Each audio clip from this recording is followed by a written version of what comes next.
रामकृष्ण हरी माऊली. आज आहे 14 जानेवारी 2025. आज मकर संक्रांत पण आहे आणि त्र्यंबकेश्वरची निवृत्तीनाथ महाराजांची यात्रासुद्धा आहे. मग मी एकादशीच्या निमित्ताने वारीला पण गेलो, दर्शनासाठी गेलो.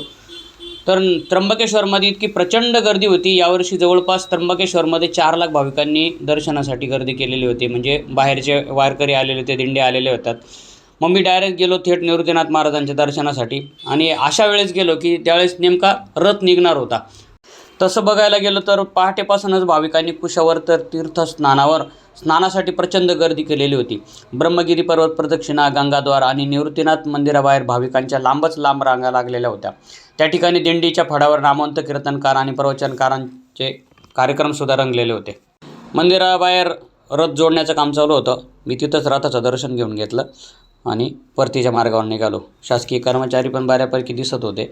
आणि मग निघालो शुभमच्या दुकानावर, कारण त्या ठिकाणी शुभमने पण चांगलं दुकान मांडलेलं होतं. रसवंतीचा स्टॉल लावलेला होता, लिंबू सरबत वगैरे प्रचंड गर्दी होती त्याच्या दुकानावर. त्याला माणसांची गरज होती, 5-6 माणसं दुकानावर लागत होते.